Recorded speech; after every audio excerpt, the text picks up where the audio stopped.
are not going to wait for any other day so that there can be a vacuum. There was no procedure for swearing a president then, and the dispute in counting had stretched it to the 30th. Midnight 30th, there would have been no president. So we did our duty. He was sworn that evening. 5, you can call it 6 because the ceremony stretched past 6, and that is not rigging. And anybody with doubts, read the Kriegler report. I would do the same if it were today. And I not only fought for Kibaki's vote, but for my vote too, because I had voted for him. So I was a willing agent. But I do not, my votes were valid votes in Kirinyaga, and what Kiboito announced was what was valid as per the commission. Later, Kriegler was to say that both sides exaggerated the ballot until he could not, it was pointless to find out who won. Without dwelling on that unnecessarily for too long, Article 1. When people exercise their power under Article 1, it doesn't mean that there will be bloody sins. If you remember when the Gen Z demonstrated, the first 4 days were so peaceful.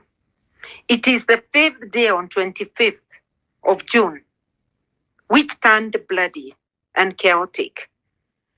But it was deliberate acts of the state, hiring goons to come and infiltrate the demonstrations, hiring snipers to shoot peaceful demonstrators. We have seen in other countries demonstrators entering parliament. It is their space, and it so happens very peacefully.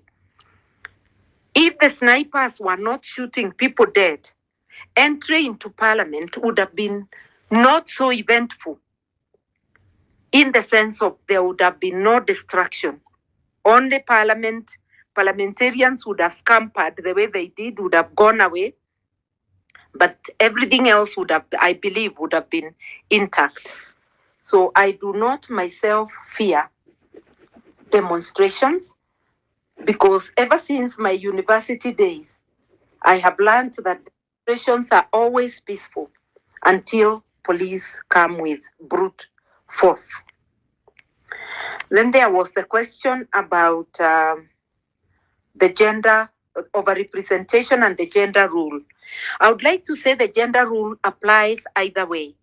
If in future there will be more women elected than men, the gender rule will still apply, because it says not more than 2/3 of elected people in both, in elective positions or appointed, not more than 2/3 should be of one gender.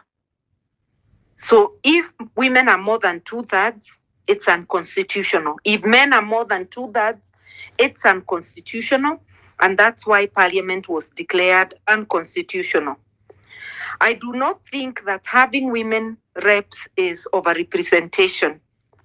Think of it this way, that the world is made of both genders, and it's almost 50-50. In Kenya, women are slightly more. It's like 50 point something or 51%. But if you take that it's 50-50, is it really representative when we have a parliament that is wholly made up of men? Without the women rep seats, the number of women in parliament would have been very little. But if we adopt the PR system, we would be able to correct that without overrepresentation. South Africa, just through the actions of only one political party, the ANC, achieved near gender parity. So these are things to consider. Daktari Onyango, you have asked how we can get fresh minds elected. Yes, fresh minds, And fresh minds could include good minds that were there before. But the way to do it, when you think of a country, it looks like mission impossible. But for me, I say we will change Kenya a county at a time, a ward at a time. Imagine all of us here on this Twitter space, you come from a certain ward in this country.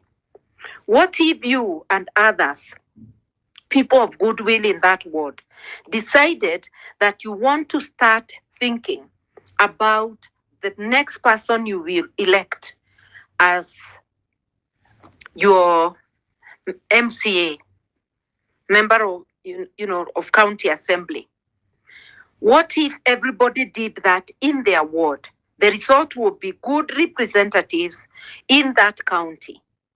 It would mean that we have already gotten leaders, credible leaders, leaders of integrity in that county. What if it happened in all the 47 counties? It would mean we have transformed Kenya. And when you are thinking of your MCA, think also of your member of parliament. Think of all the other seats, including the presidency. It is possible to transform this country if each one of us did something towards it. There was also a question about ODM being both government and opposition. A very untidy situation, and it's the same thing that happened during the Uhuru second term, when ODM was a very close friend, when the two handshake brothers, Raila and Uhuru, became cozy. It meant that the oversight literally died. So it is an untidy situation, and it is up to the parties represented in parliament. Now Kenya doesn't have members of parliament. We are only at the county assemblies. Those who have members in parliament, it is up to them now to fashion themselves as the opposition. But outside of parliament, nothing stops all of us from standing in the gap and being the opposition. Even last time, Kenya didn't have members of parliament, but we were able to be a loud opposition voice, even in opposition to BBI. So we have to stand in the gap and do what we have to do. Now Kenya has already moved out of, given notice to move out of Azimio for the simple reason that instead of taking time to argue with each other, who should head this, who should head that, it is better to withdraw if the partners who have gone into government have not withdrawn willingly. Then instead of spending time, it is better, we found ourselves feeling that it is better to come out, concentrate on building ourselves, and think of alliances ahead. Unifying the movement, it's a good thing. And what can unify the movement more is focus on issues. And I believe where the Gen Z movement has reached, it has been unified, not by leadership, but by issues. We want accountability. We want transparency. We do not want wasteful spending. Issues, issue-based. And I think because we are at a very critical stage, I would suggest that we first unite around issues and values. And then finally, we will be able to even unite in seeking leadership. Henry, taxation on water. I would agree with you that water is life, and therefore it is the duty of the state to ensure that everybody gets water. But for bottled water for commercial purposes, there ought to be some form of taxation, and you've already provided the answer. Tax the plastic, not the water. I would agree with you, and that's something that should be debated and listened to.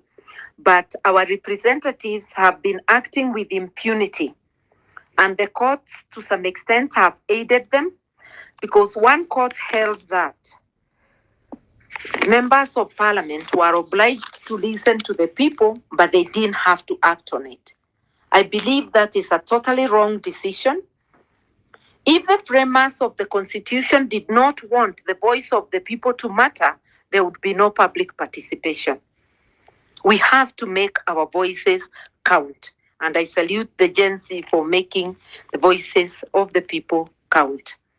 I also do agree with Henry that enabling MSMEs is one way of creating jobs.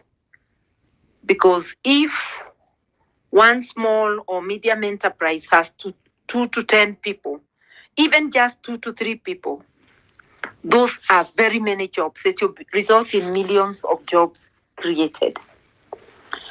I also do agree that we need to have a plan for ourselves as a nation and as Africans, a plan of where we want to go and how to utilize our resources.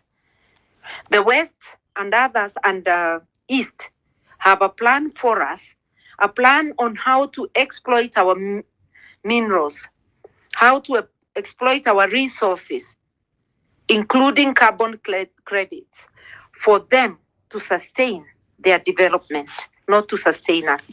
Andrew Maubi asked about Article 37 and Article 1 and asked who is to blame when violence is unleashed on the Gen Z. Is it the police or the regime?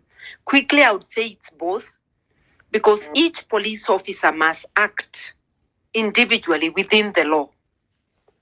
The regime, because of deploying police to do that which is unlawful. And I gave the example of the day of the 25th of June, but also every day that there has been a demonstration, including yesterday, you can see the police using excessive force. There's nothing wrong with demonstrators being in the CBD. They are unarmed. Carrying coffins is not an offense. Blowing whistles is not an offense, or carrying your phone.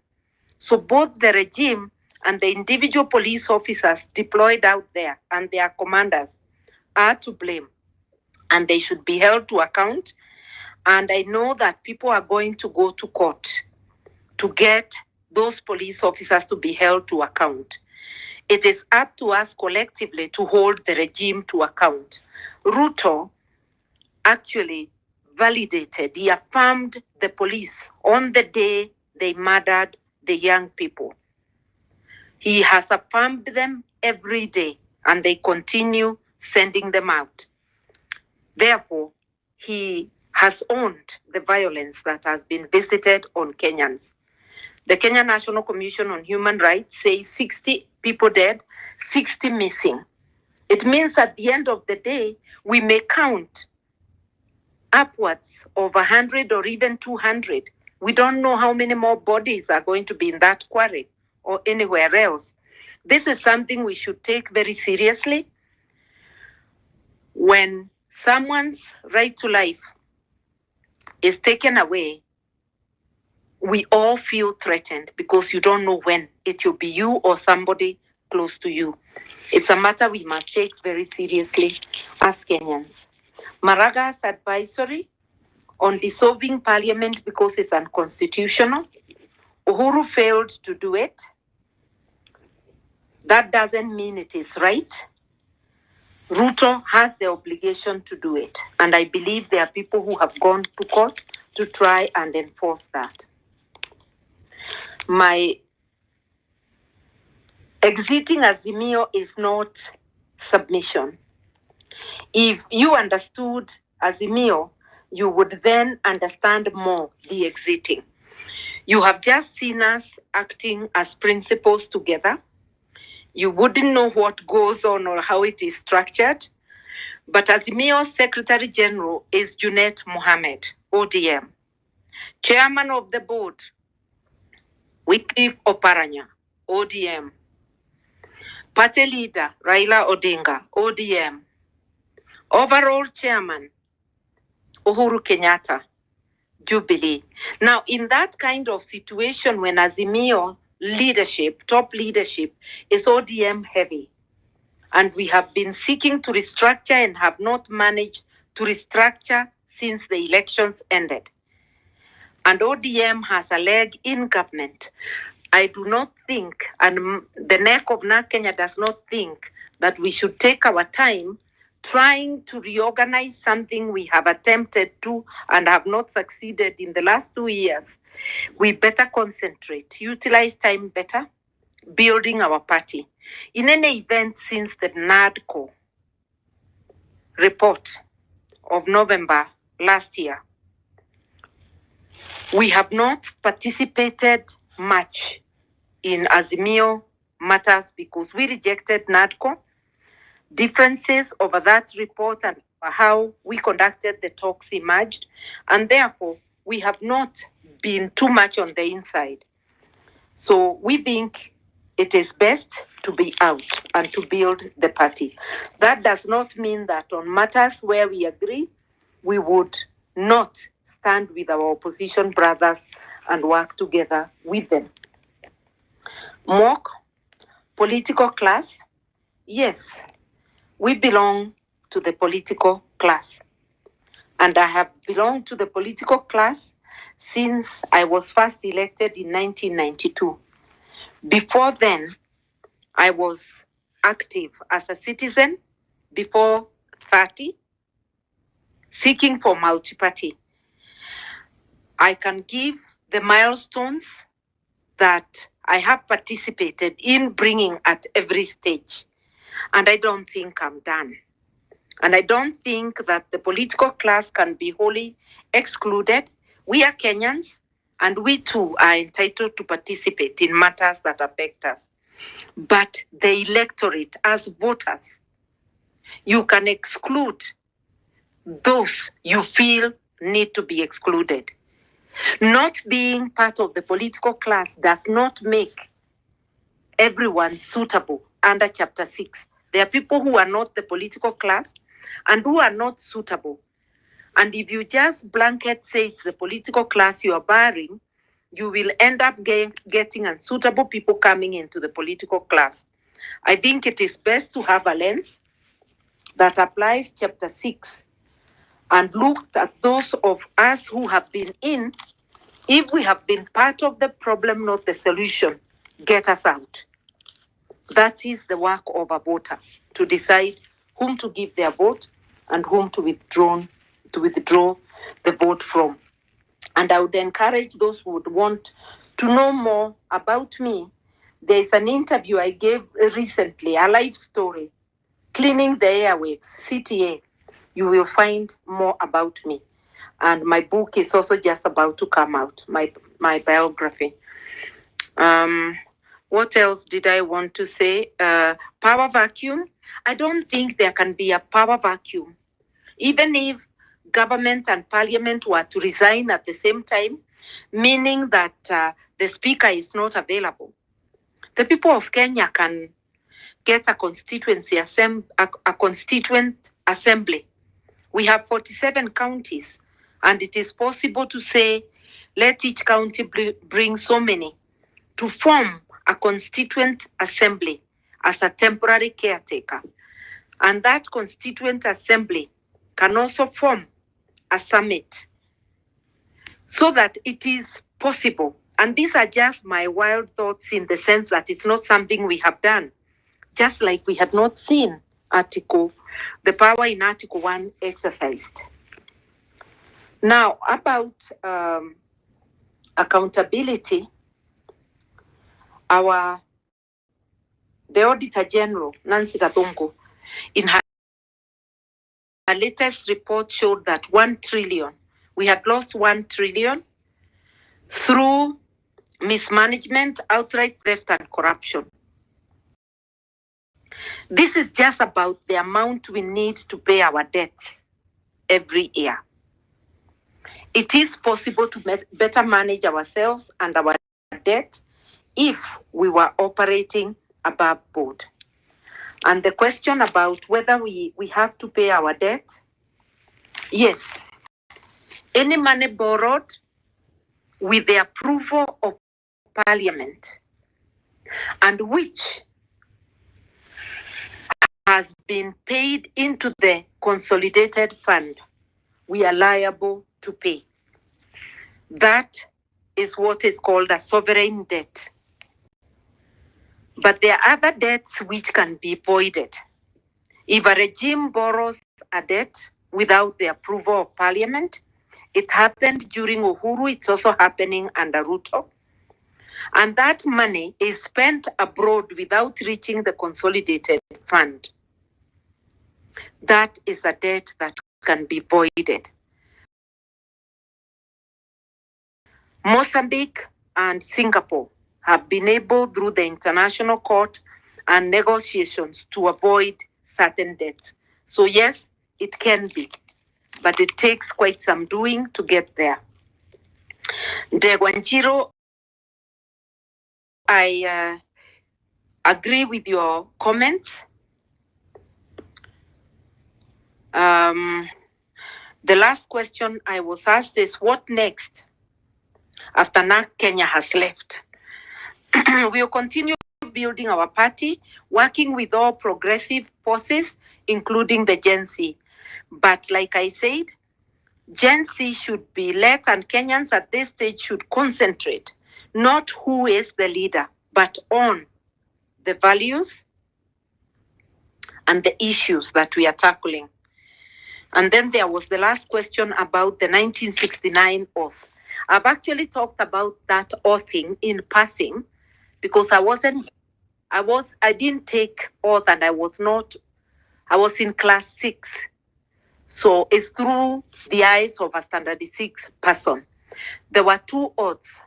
One oath, not to let their leadership go to the Luos. The second oath was by Kiambu people, not to let the flag cross the River Chania. So you can see even within the Mount Kenya, there was, people hiding behind an enclosure. I don't believe in oathing, in such oaths. That is why I was comfortable to be Raila's running mate. Otherwise, I would have been breaching the oath. And I don't think it's everybody who believes in the oath. Otherwise, Raila would not have gotten the highest number of votes he has ever gotten in Mount Kenya of 800 plus thousand. And I believe he got more if you count the diaspora. So I don't think that in right thinking people, those oaths carry weight. What carried weight this time in Mount Kenya was propaganda that had been sold for so long. And that's why recently, because Mount Kenya was sort of like under lock and key, we had to bring people together for them to know, yes, they can come out and they can dissent, because as though dissent had been killed in that region. I think we have a duty, collective and individual again, in all the spaces we stand, to ensure that we all claim our agency as people, as communities, and that we stand together on issues. Thank you. Yeah, huyo amekuwa ni Mama Martha Karua akizungumzia tu mambo mengi ambayo ameweza kupeana historia ya Kenya tangu zile enzi za kitambo, hizo macoalition manini. Yaani Martha Karua ameweza kuzungumzia mambo mengi. So asante, nimeshukuru sana kwa kuchagua Wasos TV. Kama umesikiza Martha Karua vizuri, ameweza kuongelea mambo kwa sababu ni kwa nini ilisababisha mpaka akatoka Azimio. Ameweza kusema kwamba wale viongozi ambao wamechaguliwa katika ile mrengo ama ile komiti, wale ambao walikuwa chair wa Azimio, wote walitoka katika mrengo moja wa ODM, ambapo amesema kwamba ilikuwa ni vigumu sana au kama Azimio kukop na ile au kama team ama na Kenya yeye kama kiongozi wa NARC Kenya kukua pale katika Azimio ilhali kuna mvurutano, kwa sababu wale viongozi wakuu wa chama ama coalition ya Azimio walikuwa wanatoka katika chama cha ODM. So Martha Karua ameweza kuzungumzia mambo mengi kama ulivyosikia hapo, na sijui una maoni gani kuhusiana na Martha Karua na maoni yake na yale yote ambayo aliweza kusema katika X pale Twitter. So kama uko na maoni niachie hapo kwenye comment section. Kama hujasubscribe kwenye Wasource TV na kuomba uweze kusubscribe. Asante sana kwa kutazama Wasource TV. Hadi wakati mwingine, nashukuru sana kwa wakati wako. Kuwa na siku njema. Wasource ndio TV kama kawaida. Asante sana.